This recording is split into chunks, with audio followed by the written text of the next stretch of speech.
بسم الله الرحمن الرحيم الحمد لله رب العالمين والصلاة والسلام على سيد المرسلين وعلى آله وأصحابه أجمعين أما بعد السلام عليكم ورحمة الله وبركاته. In this presentation, we'll be looking at the issue of congratulating non-Muslims on their religious festivals and more broadly on participating in these religious festivals. And unfortunately, this has become quite common amongst Muslims, even though this is something that is categorically impermissible at the minimum and can even be something worse. So non-Muslim religious festivals such as these. Now, the key point to note regarding religious festivals, namely days of the year that religious groups specify in order to express joy, express happiness, to celebrate idhar surur, to show happiness. These are distinguishing features, sha'air, of specific religious groups. So for Muslims, Eid al-Fitr and Eid al-Adha, these are distinguishing characteristic features of our religion. In the same way, Christmas and Easter are distinguishing characteristics of Christianity and Hindu festivals and Jewish festivals, etc. These symbolize, these characterize those particular religions and those particular religious groups.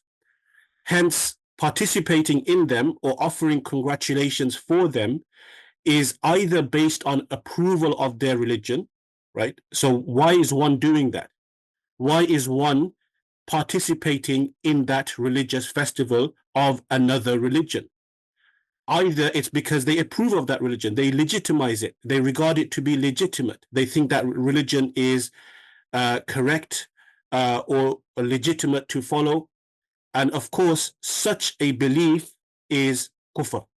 To regard, to deem another religion where they reject the Prophet Muhammad sallallahu alaihi wasallam, they reject the teachings of the Prophet Muhammad sallallahu alaihi wasallam, to regard such a religion to be valid, to be correct, is of course disbelief, is of course kufr.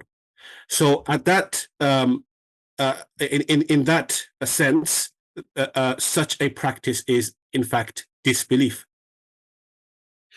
Or it signals such approval, right? So it signals such approval. So to participate in the religious festivals which symbolize and characterize and distinguish specific religious groups and religions signals approval of their religion. Hence, it is impermissible. Or it can lead oneself and others to such approval. If this becomes a norm and people are congratulating other religious people belong to other religions for their religious festivals or participate in them, then this can lead to this type of a belief where those religions are also regarded as being valid and legitimate. Hence it is at least impermissible, at least forbidden, if not worse, depending on the person's intention. When the Prophet ﷺ arrived in Medina, there were 2 days of the year that the Jahili people, the idolaters, the mushrikun, used to take as Eid, used to celebrate as religious festivals of theirs. And the Prophet ﷺ said that Allah has replaced Inna Allah qad abdalakum bihima khayran minhuma yawm al-fitri wa yawm al-nahar. Allah has replaced these 2 days for you with something better, with 2 days that are better, namely Eid al-Fitr and Eid al-Adha. Yawm al-Nahar is another term for Eid al-Adha. So the fact that the Prophet ﷺ said has replaced shows that those days that used to be celebrated by the non-Muslims in that area and have now been replaced are no longer valid, are no longer correct. It's not permissible for Muslims to partake in them. In a hadith in Sahih al-Bukhari, in a famous hadith, the Prophet ﷺ said, Inna likulli qawmin eidan wa hadha eiduna. Indeed, every community, every nation has an Eid, has a religious festival, day or days of the year, which they mark for celebration and expressing happiness and joy. And this is our Eid. So the Prophet ﷺ said this on a particular day of Eid. Imam Najmuddin al-Ghazi, rahimahullah, a scholar from 400 years ago, he said in explanation of this hadith shows that every group has Eids distinctive to them. في الحديث إشارة إلى أن لكل قوم عيدا يختص بهم فأعياد أهل الكتاب خاصة بهم وأعيادنا خاصة بنا. The Eids, the religious festivals of the people of the book, the Jews and the Christians, are distinctive to them, while our Eids are distinctive to us. And in this hadith, in this authentic hadith of Sunan Abi Dawood, a man came to the Prophet ﷺ and mentioned that he had made a vow, a nadhr, to slaughter a camel in a particular location near Mecca, where he will slaughter the camel and he will distribute the meat to the poor people in that location. So the Prophet ﷺ first inquired, is this location a place of idol worship? And is this a place where the idolaters, the mushrikun, used to celebrate their religious festivals? And in answer to both of these questions, the sahabah said no, right? And then the Prophet ﷺ told him to fulfill the vow. And he said, provided there is no sin, then one should fulfill the vow, fulfill the nadhr. So this hadith very clearly shows to resemble, to partake in the religious festivals of non-Muslims is impermissible. In explaining this hadith, one of the classical commentators on Sunan Abi Dawood, Imam Ahmad ibn Raslan al-Ramli, rahimahullah, from 600 years ago, he said this hadith is a warning against venerating their Eids, their religious festivals, which are distinctive to them, by slaughtering, cooking, lighting candles and oil within them, or adopting different types of adornment within them. All such things amount to venerating their religious festivals, and venerating their religious festivals is, of course, venerating them, meaning in their capacity as a religious group, hence is impermissible. In the Shifa of Qadi Iyad, rahimahullah, in the section where he is describing certain actions which will amount to kufr, he said, المشي إلى الكنائس بالتزام الزنار مع أصحابها في أعيادهم. Right, walking to non-Muslim places of worship, adopting their attire with them, meaning with the non-Muslims, during their religious festivals. So such a practice, Qadi Iyad said, is disbelief, is kufr. And in explaining this passage, Ibn Hajar al-Haytami, rahimahullah, he said, because such a practice where a person is wearing the attire of the non-Muslims, walking alongside them during their religious festival to their place of worship, it entails his approval of their disbelief. It entails that he regards their religion to be at least legitimate, at least correct, at least valid. Or it entails that he belongs to their religion. Or it entails he undermines the importance of Islam. He regards being a Muslim is not so important. One can be a Muslim, one can be something else. It's not so important to be a Muslim. All such things are, of course, kufr. All such things are, of course, disbelief. So if this is the intention, or if this is the belief, when a person is participating in a non-Muslim religious festival, then of course this is disbelief, this is kufr. Otherwise, it will be sinful because it signals such an intention or such a belief, or it can lead to such an intention or belief. In Sharh Fiqh al-Akbar of Mullah Ali Qari rahimahullah, he's quoting an earlier Hanafi text where the author said, al-muwafaqatu ma'ahum fima yaf'aluna fi dhalika al-yawm yujibu al-kufr. So to do the same things as a non-Muslim religious group during their religious festival, during that day, to copy them, to do the same things as them, entails kufr. Right? It entails kufr, as I said, if it is accompanied by such a belief or intention. But otherwise, it will at least be impermissible. This is from the commentary on Sunan Abi Dawud of Ibn Raslan, rahimahullah, where he condemns a particular religious festival in his locality, in his area. He was from Palestine, but he says other lands as well, where there are non-Muslim festivals which Muslims partake in, and there are impermissible actions which take place. So there are of course actions that take place in the festival of non-Muslims which are not per se impermissible Islamically, but the fact that it's part of non-Muslim religious festival makes it impermissible. But there are other actions which are per se in and of itself impermissible. And one of the things that he mentions is men and women intermingling and mixing. And he decries this fact and the fact that hardly anybody is condemning this practice. Right? So he's writing this 600 or so years ago, and he says, Inna lillahi wa inna ilayhi raji'un. And there were other scholars as well.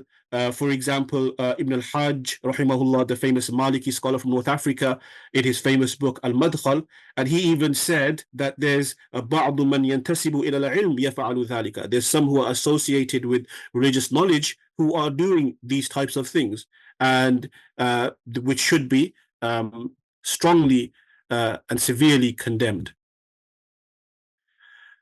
Uthman radiallahu anhu, Sayyidina Uthman ibn Affan radiallahu anhu, was once met with a delegation apparently of Zoroastrian people who wanted to become Muslim. So he first took a pledge from them on certain terms, and after they pledged those terms, then he accepted then he took their pledge of Islam. So these terms were included: do not associate any partners with Allah, establish salah, give zakat, fast in Ramadan, and abandon the religious festival of the Zoroastrians. وَيَدَعُوا عِيدَ الْمَجُوسِ. Right, like Nowruz and Mehregan. So he is taking this agreement from them before they become Muslim. And Sayyidina Umar ibn Khattab radiallahu anhu, he said, اجتنبوا أعداء الله في عيدهم. Stay away from Allah's enemies during their religious festivals. And Abdullah ibn Amr ibn al-As radiallahu anhuma, the famous Sahabi, he said somebody who sets up his life in a land where there's non-Muslims, and he practices their religious festivals like the Nowruz and the Mehregan, and he assimilates with them completely until he dies, that he will be raised amongst them. So very, very strong criticism of such types of actions.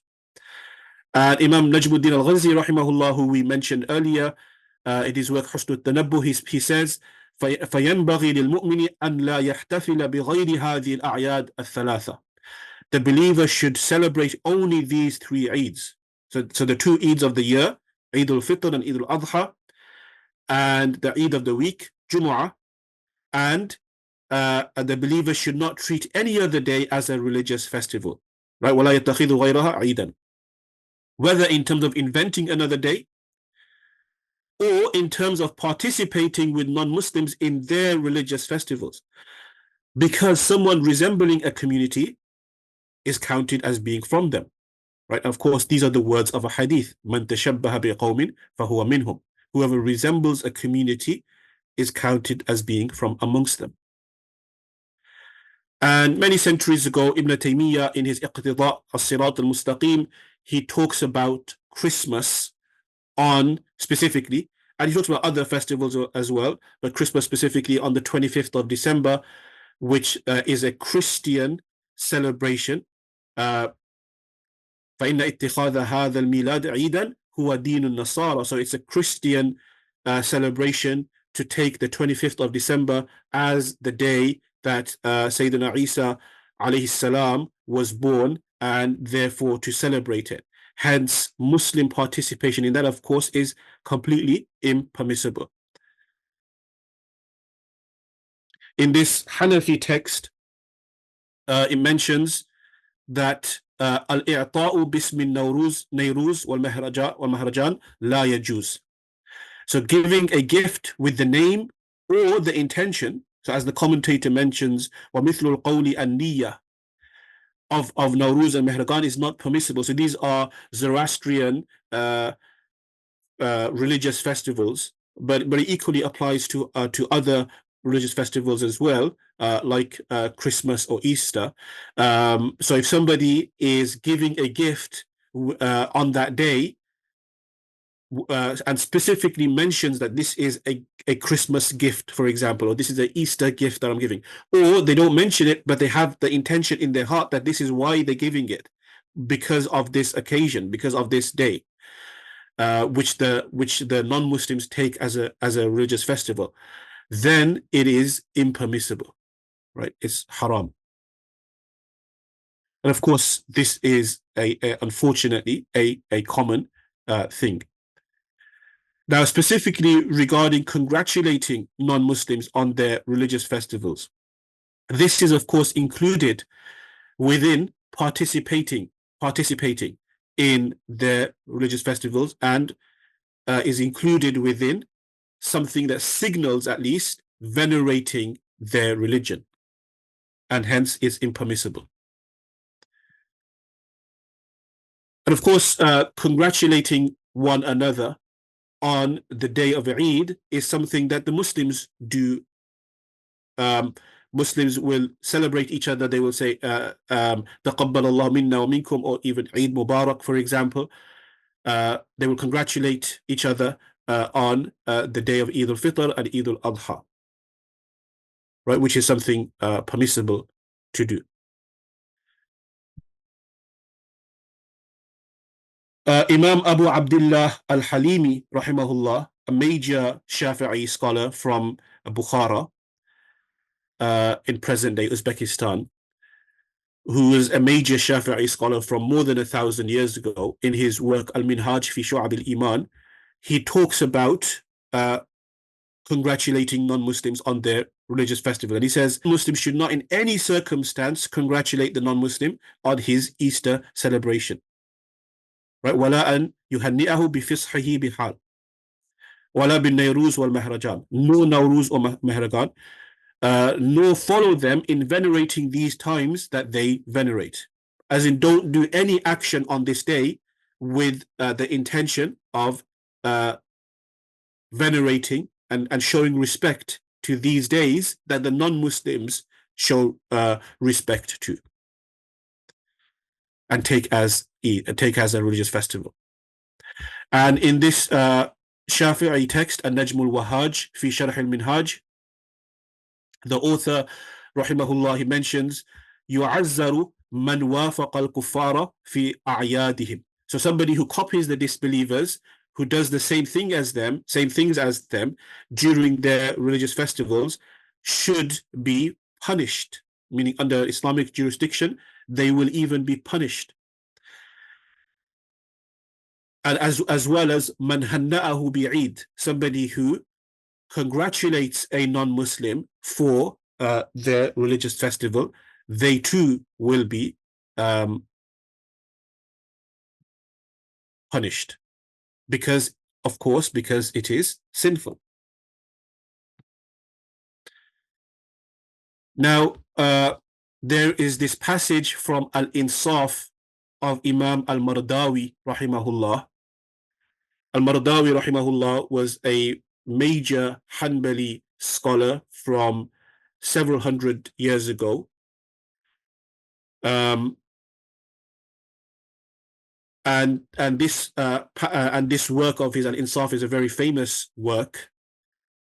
And this passage has been misused, unfortunately, by some people to suggest that there is a view amongst the classical Islamic scholars and fuqaha that it is permissible to congratulate non-Muslims on their religious festivals. And this is a distortion and a misreading of this passage. So in this passage, Imam al-Mardawi rahimahullah is referring to fi tahni'atihim wa ta'ziyatihim wa iyadatihim, congratulating non-Muslims and giving condolences to them, meaning if somebody had passed away from their family, giving them condolences and visiting them when they are sick. So there's different opinions that are mentioned, that it's impermissible, that it's disliked, or that it's permissible if there is some benefit there. And he mentions that the Prophet ﷺ once visited a Jewish young person who used to serve him when he fell ill, and the Prophet ﷺ invited him to Islam and he accepted. So here where it says congratulating them, it is talking about congratulating them for a worldly issue, for a worldly matter. Like, for example, they had a child. So then to congratulate them for the fact that they had a child, right? That's what he is talking about. It's not talking about congratulating them for their religious festival, which is unanimously and categorically impermissible. And that is clear from another work by Ibn Qayyim al-Jawziyah, who is writing in the Hanbali context. It is Ahkam Ahli Dhimma. He said, في تهنئتهم بزوجة أو ولد أو قدوم غائب, and so on.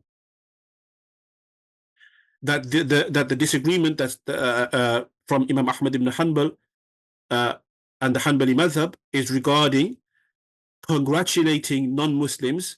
For example, if one of them got married, or one of them had a child, or somebody who was absent for a long time from their acquaintances has returned, and so on, or they've regained health after being unhealthy, to congratulate them for that.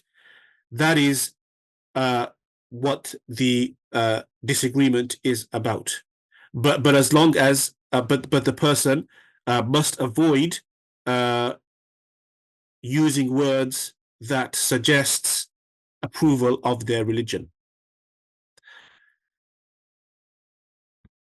But then he says, أما التهنئة بشعائر الكفر المختصة به فحرام بالاتفاق مثل أن يهنئهم بأعيادهم وصومهم فيقول عيد مبارك عليك أو تهنأ بهذا العيد ونحوه فهذا إن سلم قائله من الكفر فهو من المحرمات.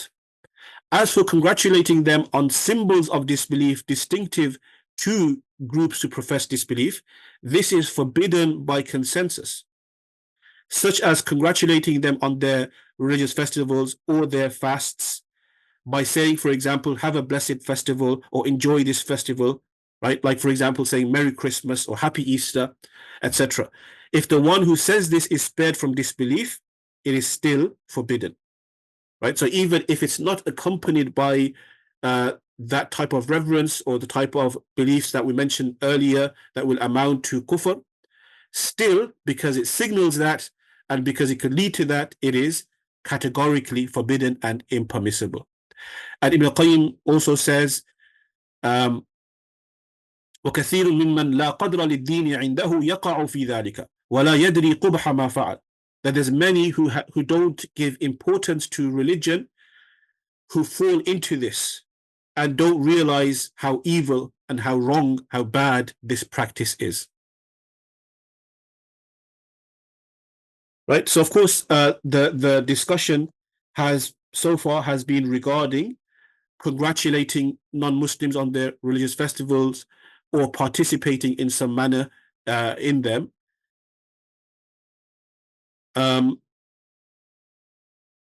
But if somebody, as a worldly action, as a mundane worldly practice, as a worldly custom, was to, for example, congratulate somebody on the Islamic New Year, right? So when Muharram begins and they say they say Happy New Year to them because it's the Islamic New Year, then provided they don't regard this to be a sunnah, they don't regard this to be praiseworthy, religiously praiseworthy, and they just regard it to be a mundane, worldly action, then it is in and of itself permissible.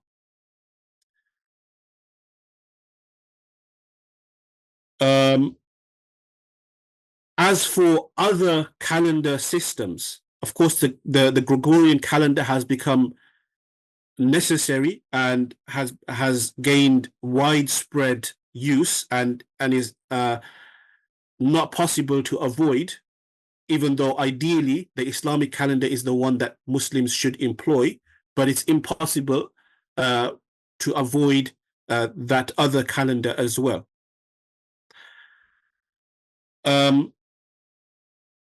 Now, the Gregorian New Year, the 1st of January, is not treated as a religious festival, as a new year. As in, the new year is not celebrated as a religious festival. Yes, the 1st of January is treated by Christian sects as a religious festival because it's the 8th day. They believe it's the 8th day after the birth of Isa alayhi salam, so many of them celebrate it as the day of the circumcision and the naming of Isa alayhi salam, and they give it a certain name, but they don't celebrate it as the new year. So therefore, if somebody says Happy New Year on the 1st of January, ideally this should be avoided, but it will not fall in the same category as congratulating non-Muslims on their religious festivals.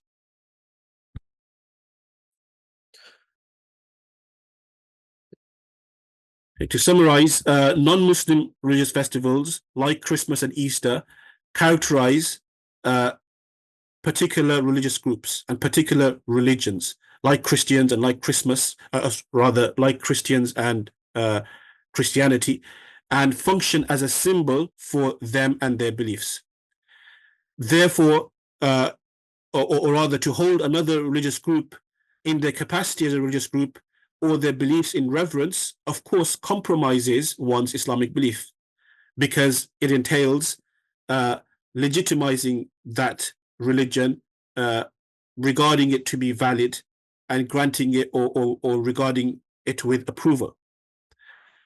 So therefore, participating in their religious festivals at minimum signals such reverence, hence is impermissible, or it can lead to such reverence, or at worst, it is accompanied by such reverence, and therefore it is disbelief, it is kufr. So it is no small matter, right? Somebody may think of it to be something trivial to just say Happy Easter or Merry Christmas, but it is not something trivial, and one should try to avoid it as completely. Congratulating them on their religious festivals by saying, for example, Merry Christmas or Happy Easter is included within participation or external veneration, hence is forbidden. And this is apart from the false beliefs. So even if the particular religious festival of a non-Muslim religious group is not associated with any false belief, so that is possible, but often it will be. But even if it's not, it's still impermissible to partake, and it's still impermissible to congratulate them. But of course, if it is associated with false beliefs, that makes it all the more worse, right? So this is apart from the false beliefs that may also be associated with the festival itself. So for example, the false belief that Christians will associate with the Christmas celebration, namely that this is the birth of the Son of God, wal-'iyadhu billah. Or that they will associate with Easter celebration, that this is a celebration of the death and the resurrection of Isa alayhi salam. Of course, that's also a false belief. Okay, so may Allah enable us to put this into practice and enable us to avoid doing any such thing that will compromise our Islamic belief and compromise our Islamic practice. Ameen. جزاكم الله خيرا سبحانك اللهم وبحمدك أشهد أن لا إله إلا أنت أستغفرك وأتوب إليك السلام عليكم ورحمة الله وبركاته.